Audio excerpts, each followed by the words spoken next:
እሺ አመሰግናለሁ። ያው እንግዲህ የካቲት 29 2018 የተባረከች ቀን የተቀደሰች ቀን ለህዝባችን ለአማራ ህዝብ ኩራት ነው። ጥላት ደግሞ የሚሸማቀቅበት አይኑ የሚቀላበት ወገናችን ደግሞ የሚደሰትበት የሚስቅበት ቀን በመሆኑ እንደ አማራ ፋኖ ብሔራዊ ንቅናቄ ሐሳቤን ይገልጣለሁ ማለት ነው። እንግዲህ ለተከታታይ ቀናት ሸዋ ቤቱን ዘግቶ ሲመክር ሲነጋገር ቆይቷል ማለት ነው። አያቶቻችን እና አፄ ምኒልክ እንዲሁም ለብዙ ዘመናት ሀገርን ሲያስተዳድሩ ህዝብን ሲመሩ ያለ ልዩነት በአንድነት ያስመሰከሩበት ትልቅነትን ያሳዩበት ለልጆቻቸው ብዙ ነገር ያስተማሩበት እኛ ልጆቻቸው ደግሞ ከነሱ ተምረን የነበረን ልዩነት የነበረንን መገፋፋት ለአጠቃላይ ለአማራ ህዝብ አሁንም በአንድነት የሚታገልበትን ልዩነታችንን የነበረብንን መገፋፋትና በተንኮለኞች በሴረኞች የተተበተበብንን ትብትብ ዛሬ ቀብረናል ማለት ነው። ዛሬ ይሄንን ታሪካዊ ቀን ለህዝባችን የምናስደስትበትና መላው የአማራ ህዝብ ደስታውን ተቀብሎ እኛ እንደተቃቀፍነውና እኛ እንደተመካከርነው ሌሎችም በውጭም በውስጥም ትግላችንን የሚደግፉ ትግላችንን ለማሻገር ሌት ተቀን የሚለፉ ወንድሞቻችንን ይህንን ደስታ ተቀብለው ትግላችንን በጋራ እንድንሻገር የአማራን ህዝብ መከራ ከላዩ ላይ እንድናነሳለት የሚል አጭር መልእክት ነው የማስተላልፈው። አመሰግናለሁ። አርበኛ ደሳለኝ ሲያስብ ሸዋ እባላለሁ። የአማራ ፋኖ ብሔራዊ ንቅናቄ ሸዋ ቀጣና አሳምነው ዕዝ ዋና መሪ።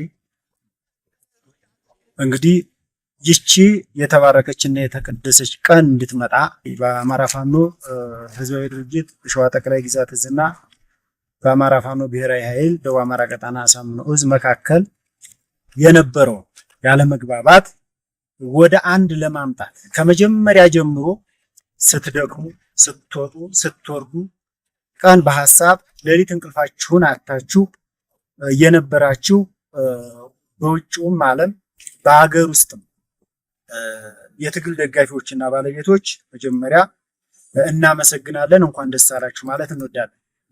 ከዚህ በመቀጠል መላው ህዝባችን በአንድም በሌላ ከስተታችን ባለመማር ከአንድ አብራክ የወጡ ልጆች እውነት ለመናገር ለአንድ ዓላማ የተሰለፉ ልጆችን ጎራና ጎራ ለይተው ጥይት ሲወራወሩ በመቆየታቸው እኛም የትግሉ አብዮት ወይም የትግሉ ፊት አውራሪዎች መሪዎች በነበርንበት ሰዓት ችግር መፈጠሩ እና በወቅቱ ቶሎ ብዙ ችግር ሳይፈጠር ባለመመለሳችን ታላቅ ይቅርታ እንጠይቃለን። በአራቱም ግዛት ያላችሁ የትግሉ መሪዎች፣ በትግሉ ፊት አውራሪነት የተቀመጣችሁ የትግሉ ባለቤቶች ይሄ ሰላም እንዲመጣ ይሄ አንድነት እንዲመጣ ስትወጡ ስትደክሙ የነበራችሁ ሁላችሁንም እንኳን ደስ አላችሁ። ለእናንተም ምስጋናችንን እናቀርባለን። ከዚህ በኋላ ሸዋ ምድር ላይ እርስ በርስ የሚታኮስ እርስ በርስ የሚጓተት ወንድማማች አይኖርም። ተፈጥሯል። የተፈጠረውን ችግር መመለስ አንችልም። ድጋሚ እንዳይፈጠር ትናንትና ለአንድ ዓላማ የወጡ ልጆች የትም በእኛ ስህተት ዋጋ በመክፈላቸው እጅግ ልባችን እያዘነ በቁጭትና በስሜት የተሻለ ስራ ሰርተን የተሻለ ቀራርበንና አዋህደን ሰራዊታችንን የሸዋን መሬት ለብልጽግና እሳት እናደርገዋለን።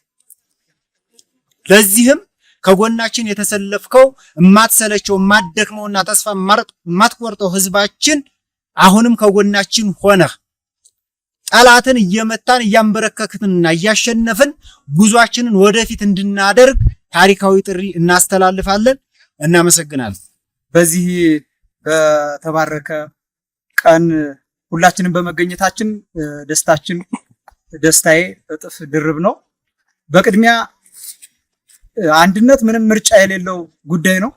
የማሸነፊያችን ቁልፍ እንደሆነ ይታወቃል።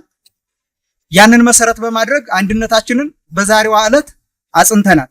በቅድሚያ ግን ይህንን አንድነት ለማየት ሲጓጉ የነበሩ እንደጓጉ ህይወታቸው ያለፈ ጀግና ሰማዕቶቻችንን ማሰብ መቻል አለብን።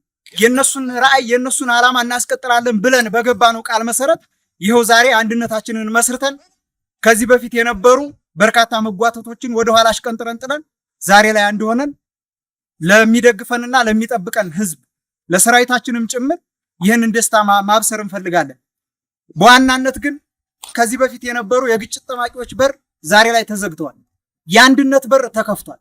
አንድነታችንን መቼም ቢሆን ከዚህ በኋላ ወደኋላ ሊመልሰው የማይቻልበት ደረጃ ላይ መድረሳችንን በዚሁ ለሰራዊታችን፣ ለደጋፊው፣ ለህዝባችን በዚሁ መልእክቴን ማስተላለፍ ፈልጋለሁ። አጠቃላይ የአፋብን አመራሮች እንዲሁም መላው የአማራ ህዝብ፣ የአማራ ሰራዊት በእኛ አንድነት እንደምትደሰቱ ተስፋ እናደርጋለን። ሁሉም አንድ ሆኖ ወደፊት የምንገፋበትና ያላንዳች ቅድመ ሁኔታ የመጨረሻ ምርጫችን አንድ ሆነን ይህንን የተጋረጠብንን አደጋ ጠላትን በጋራ ታግለን የጋራ ውጤት የምናመጣበት የመጨረሻው ምዕራፍ ላይ ነንና ሁላችንም አንድ እንሁን። ከዚህ በኋላ ሊለያየን የሚችል አንዳችም ምድራዊ ኃይል የለም። አመሰግናለሁ። ፋኖ አከበር ስመኘው እባላለሁ። አፋብና አሳምነው እዝ ፋይናንስ መምሪያ ኃላፊ ነኝ። ይህ የሸዋ ሁለት ወንድማማቾች ልዩነት ሲያስጨንቃችሁ የነበራችሁ መላው የአማራ ህዝብና የሸዋ ህዝብ ብሎም የትግሉ ደጋፊዎች እንግዲህ የምትፈልጉት የምትናፍቁት አንድነት መጥቷልና እንኳን ደስ አላችሁ፣ እንኳን ደስ አለን ማለት ፈልጋለሁ። በመቀጠል እንግዲህ ይህ አንድነት ለሌሎች ምሳሌ ሊሆን የሚችል አይደለም፣ ለአማራ ህዝብ ቀርቶ ለሌሎች ጭቁን ብሔር ብሔረሰቦች ጭምር ምሳሌ ሊሆን የሚችል የአሸናፊነታችን ማረጋገጫ እውነትም አንድነቱ የእውነት የጸና ቀጣይ አንዱ ትብስ አንዳችን ትብስ እየተባባል የምንቀጥልበት የምንከባበርበት ህዝባችንን ከፍ የምናደርግበት መሪዎቻችንን የምናከብርበትና የማሸነፊያ ቁልፋችን ሆኖ ይቀጥላል። ቀጣይ እንግዲህ ቅድም መሪዎቻችንም እንደገለጹት ህዝባችን ከጎናችን እንዲሆን፣ ደጋፊ ማህበረሰብ ከጎናችን እንዲሆን እና በተሻለ ፍጥነት በተሻለ ትግል ስልት አሸናፊነታችንን እንድናረጋግጥ ጥሪያችንን እናስተላልፋለን። ይህ ሆኖ በማየቴ በግሌም እጅግ በጣም ደስታ ተሰምቶኛል። በድጋሜ እንኳን ደስ አላችሁ ማለት ፈልጋለሁ። አመሰግናለሁ።